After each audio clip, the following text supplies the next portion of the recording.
आज हम कवर करेंगे topic hybridisation, example structure of methane. Hi students, तो आज मैं आपके लिए एक बहुत ही इंपॉर्टेंट और इंटरेस्टिंग टॉपिक लेके आया हूं, हाइब्रिडाइजेशन। हाइब्रिडाइजेशन क्या होता है, कैसे काम करता है। 11th में जाने के बाद बच्चे काफी कंफ्यूज हो जाते हैं कि सर अभी तक तो जो कुछ पढ़ा था वो तो समझ आता था, लेकिन ये हाइब्रिडाइजेशन नाम की चीज क्या होती है। और फिर हम लोग लास्ट में ये भी देखेंगे कि इसके ऊपर जो क्वेश्चन आते हैं हाइब्रिडाइजेशन फाइंड आउट करने का, कि कोई भी सेंट्रल एटम है उसमें कौन सा हाइब्रिडाइजेशन हो रहा है, वो निकालना बड़ा आसान तरीका है, वो आपको बताया जाएगा। ये कार्बन का न्यूक्लियस है, ये कार्बन का पहला ऑर्बिट है और ये कार्बन का दूसरा ऑर्बिट है। पहले ऑर्बिट में यहां पर एक s सबसेल है और उसके अंदर एक s ऑर्बिटल है, इसका नाम है 1s ऑर्बिटल। 2 इलेक्ट्रॉन आ सकते हैं, ये वाला है वो 2 इलेक्ट्रॉन, एक क्लॉकवाइज रोटेशन वाला, एक एंटी क्लॉकवाइज रोटेशन वाला दिखा रखा है। दूसरा जो ऑर्बिट है, उस ऑर्बिट में 2 सबसेल है, एक है 2s सबसेल ऐसा वाला, और एक मान लो दूसरा है हमारे पास p सबसेल, 2p सबसेल। इसमें सिर्फ 2 इलेक्ट्रॉन आ सकते हैं, एक s ऑर्बिटल है इसमें, और इसमें 3 p ऑर्बिटल है। इसको px ऑर्बिटल, इसको py ऑर्बिटल, इसको pz ऑर्बिटल बोलते हैं। मतलब इलेक्ट्रॉन घूम तो इस सर्कुलर पाथ में रहे हैं, ऑर्बिट में घूम रहे हैं, लेकिन यहां पर और यहां पर इनके इलेक्ट्रॉन की फाइंडिंग प्रोबेबिलिटी ज्यादा हो जाएगी। इनको कहते हैं हम लोग ऑर्बिटल। इस पूरे को सबसेल के अंदर 3 ऑर्बिटल है, px, py, pz। अब यहां पर ध्यान दीजिए, मैंने इसी डायग्राम को ऐसे करके समझाया है कि पहला जो है, पहले ऑर्बिट में एक सबसेल है s, उस सबसेल के अंदर एक s ऑर्बिटल है जिसमें 2 इलेक्ट्रॉन आ रहे हैं, इसमें 2 इलेक्ट्रॉन्स हैं, ये होगी ग्राउंड स्टेट। दूसरा हमारे पास 2s सबसेल है, उसमें एक ऑर्बिटल है s, उसमें 2 इलेक्ट्रॉन आ रहे हैं, यहां पर दिखा दिया है। तीसरा हमारे पास 2p सबसेल है, उसके अंदर 2 इलेक्ट्रॉन्स केवल हैं और 3 ऑर्बिटल है, px, py, pz। अब यहां ध्यान दीजिए, इसमें 2 इलेक्ट्रॉन है, स्टेबल है। दूसरा 2s ऑर्बिटल है, 2 इलेक्ट्रॉन है, ये भी स्टेबल है। यहां पर 2px में 1 इलेक्ट्रॉन, 2py में 1 इलेक्ट्रॉन और pz में कोई इलेक्ट्रॉन नहीं है। अगर ये ऐसा ही रिएक्शन करेगा तो उस कंडीशन में इसको 1 इलेक्ट्रॉन यहां पर चाहिए, 1 इलेक्ट्रॉन यहां पर चाहिए, इसको केवल 2 इलेक्ट्रॉन्स की जरूरत है और ये अपना स्टेबल हो जाएगा। लेकिन देखा गया है कि जो कार्बन है वो तो 4 वैलेंसी शो करता है, 2 इलेक्ट्रॉन से वो स्टेबल नहीं होगा। तो इसका यह मतलब है कि इस फॉर्म में तो कम से कम कार्बन रिएक्शन नहीं करता या किसी के साथ बॉन्ड फॉर्म नहीं कर सकता। तो फिर क्या होता है भाई?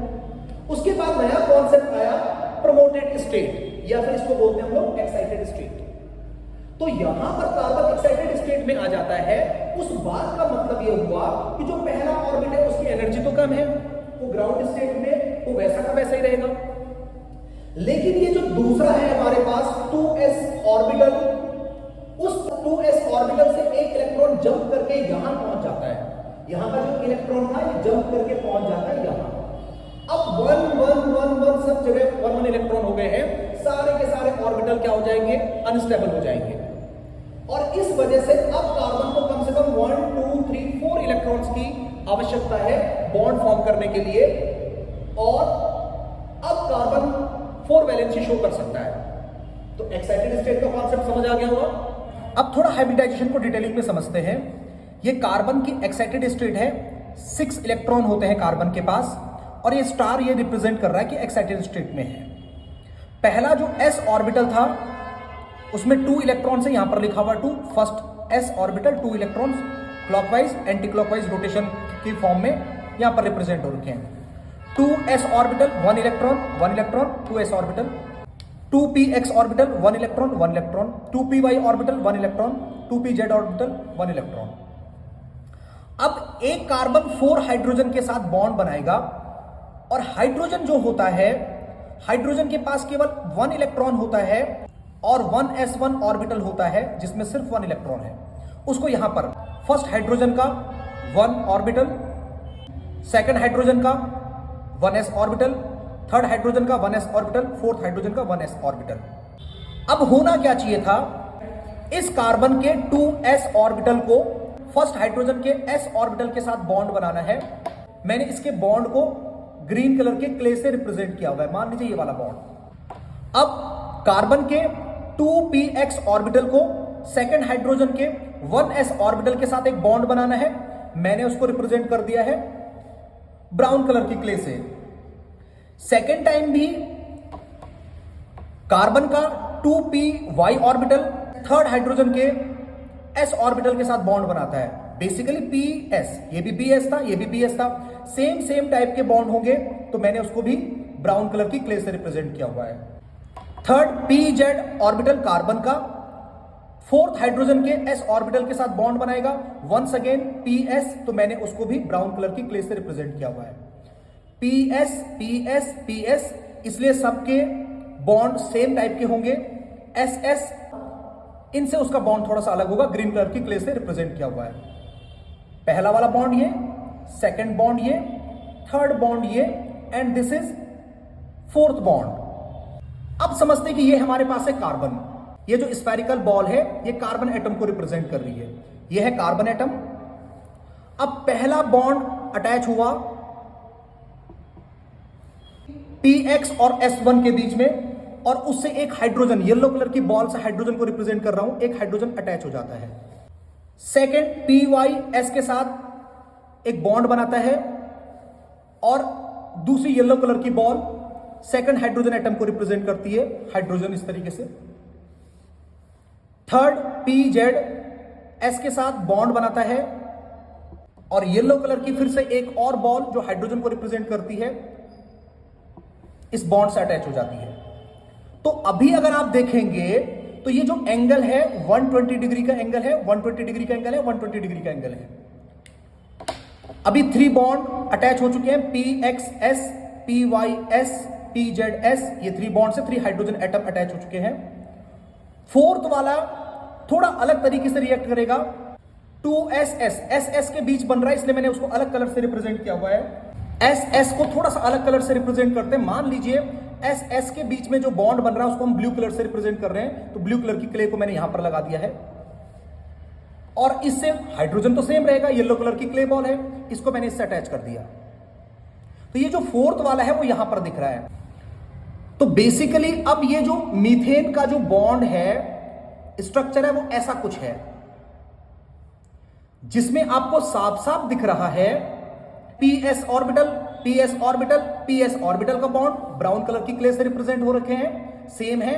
और फोर्थ है ss ऑर्बिटल का बॉन्ड ब्लू कलर की क्ले से रिप्रेजेंट हो रखा है। ग्रीन कलर का कार्बन सबके लिए सेम है, येलो कलर के हाइड्रोजन सबके लिए सेम है। तो ऐसा कुछ स्ट्रक्चर होना चाहिए था, लेकिन एक्सपेरिमेंट में यह देखा गया है ये जो 3 बॉन्ड है और ये फोर्थ बॉन्ड है, ये सारे के सारे 4 के 4 बॉन्ड हर एस्पेक्ट में, हर एक प्रॉपर्टी में बिल्कुल सेम है। तो इसका क्या मतलब बना भाई, इसमें तो पॉसिबल ही नहीं है ऐसा होना। तो यहीं से कॉन्सेप्ट अराइज होता है हाइब्रिडाइजेशन का। हाइब्रिडाइजेशन का रूल कहता है कि ये जो 4 ऑर्बिटल है आपके पास 1s और 3p, ये आपस में मिक्स होते हैं।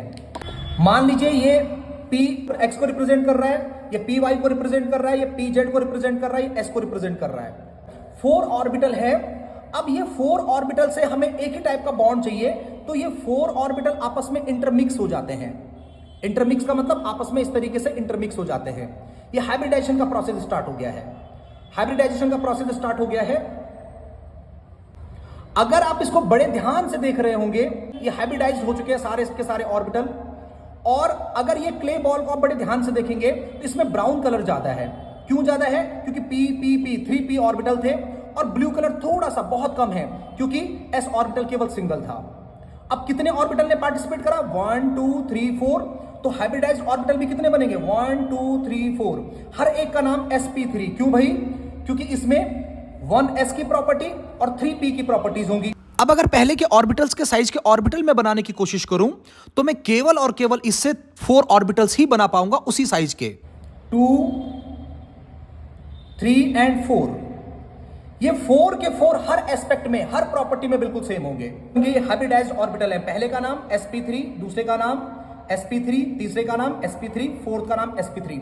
हाइब्रिडाइजेशन की डेफिनेशन क्या बोलती है? अगर 4 ऑर्बिटल 1 2 3 4 आपस में इंटरमिक्स होते हैं, अगर 4 ऑर्बिटल लगभग सेम एनर्जी के आपस में इंटरमिक्स होते हैं तो वो 4 ही हाइब्रिडाइज्ड ऑर्बिटल बनाएंगे। 1 2 3 4 उनकी एनर्जी भी सेम होगी, दिखने में भी सेम होंगे, हर एस्पेक्ट में बिल्कुल सेम होंगे। अब इन 4 को 100 के 4 बराबर हिस्से करो। अगर आप 100 के 4 बराबर हिस्से करोगे तो हर एक का आएगा 25%, 25%, 25%, 25%, 25%। इसका मतलब ये जो ऑर्बिटल हाइब्रिडाइज्ड ऑर्बिटल sp3 बना है आपके पास, इसमें 25% s की प्रॉपर्टीज होंगी और 25 प्लस 25 प्लस 25 75% p की प्रॉपर्टीज होंगी, और आपको साफ साफ दिख भी रहा होगा। s ऑर्बिटल का ब्लू कलर बहुत ही कम दिख रहा है क्योंकि उसका केवल एक ऑर्बिटल यानी कि 25% ही इन्वॉल्व हुआ है। लेकिन जो p ऑर्बिटल है उसका ज्यादा आपको ब्राउन कलर दिख रहा होगा क्योंकि उसका परसेंटेज बहुत ज्यादा है, और इसीलिए इसको sp3 हाइब्रिडाइज्ड ऑर्बिटल बोलते हैं। अब अगर आप वही बॉन्ड दोबारा बनाओगे तो कार्बन ग्रीन कलर की क्ले से रिप्रेजेंट कर रहे हैं, पहला sp3 बॉन्ड या sp3 ऑर्बिटल, दूसरा sp3 हाइब्रिडाइज्ड ऑर्बिटल, तीसरा sp3 hybridised orbital, fourth sp3 hybridised orbital. हो गए। हाइड्रोजन वैसे ही रहेंगे, पहला येलो हाइड्रोजन अटैच हो जाता है, सेकंड येलो हाइड्रोजन अटैच हो जाता है, थर्ड येलो हाइड्रोजन अटैच हो जाता है, and fourth yellow hydrogen attach हो जाता है। अब अगर आप देखेंगे तो सारे के सारे बॉन्ड बिल्कुल सही हैं। दिस इज कॉल्ड हाइब्रिडाइजेशन, और यही कॉन्सेप्ट है हाइब्रिडाइजेशन का कि सारे के सारे बॉन्ड की प्रॉपर्टीज हर एस्पेक्ट में सेम होनी चाहिए, और ये तभी पॉसिबल था जब ये 4 के 4 ऑर्बिटल्स आपस में इंटरमिक्स हो जाते। तो ये देखिए, अब ऐसा स्ट्रक्चर बन जाता है मीथेन का। तो आपको मीथेन में हाइब्रिडाइजेशन समझा दी गई है sp3। अब एक बहुत ही इंपॉर्टेंट क्वेश्चन जो एग्जाम में 100% आता ही आता है हाइब्रिडाइजेशन के ऊपर, कि सेंट्रल एटम में ये बताओ भाई कौन सा हाइब्रिडाइजेशन हो रहा है। तो उसके लिए बहुत ही आसान फॉर्मूला मैं आपको बताने वाला हूं, उसको कहते हैं स्टेरिक इफेक्ट। स्टेरिक इफेक्ट का मतलब है सेंट्रल एटम को सराउंड करने वाले number of atoms, number of atoms surrounding central atom. अगर ये नंबर 2 आता है तो समझ लीजिए sp हाइब्रिडाइजेशन। ये नंबर 3 आता है sp2 हाइब्रिडाइजेशन। ये नंबर 4 आता है sp3 हाइब्रिडाइजेशन। ये नंबर 5 आता है sp3d हाइब्रिडाइजेशन। ये नंबर 6 आता है sp3d2 हाइब्रिडाइजेशन, और ऐसे ही करके आगे बढ़ते रहिए। 2 नंबर का मतलब sp2 ऑर्बिटल, 3 मतलब s1s2p 3 ऑर्बिटल, 4 का मतलब 4 ऑर्बिटल। तो इस तरीके से आप निकाल सकते हैं। अब जैसे हमारे पास क्वेश्चन आया find hybridisation in each carbon atom, each carbon atom में हाइब्रिडाइजेशन निकालना है। तो देखिए पहला हमारे पास मान लीजिए ऐसा कार्बन है, इसमें बोला है कि पहले कार्बन में और सेकंड कार्बन में हाइब्रिडाइजेशन निकालिए। बहुत आसान। स्टेरिक इफेक्ट देखिए कितना है, पहले कार्बन को कितने एटम सराउंड कर रहे हैं? एक एटम ये सराउंड कर रहा है, एक एटम ये सराउंड कर रहा है, दैट इज 2। इसका मतलब इस कार्बन में हाइब्रिडाइजेशन कितना हो जाएगा? sp। सेम सेकंड कार्बन को कितने एटम सराउंड कर रहे हैं? फर्स्ट एंड सेकंड 2, इसमें भी हाइब्रिडाइजेशन क्या हो जाएगा? sp। इसी तरीके से किसी ने हमें बोला कि फर्स्ट कार्बन में ये बताओ हाइब्रिडाइजेशन क्या होगा? बहुत आसान। इस कार्बन को कितने एटम सराउंड कर रहे हैं? 1 2 3। स्टेरिक इफेक्ट कितना है? 3। हाइब्रिडाइजेशन कौन सी? sp2। किसी ने हमें कहा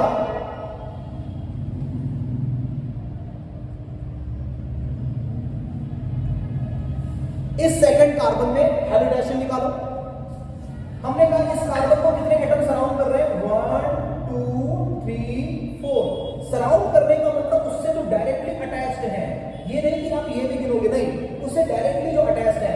steric effect n equals to 4, मतलब इस कार्बन को 4 एटम्स ने सराउंड कर रखा है, चाहे सेम हो चाहे अलग हो कोई फर्क नहीं पड़ता। तो हाइब्रिडाइजेशन कौन सा हो जाएगा? sp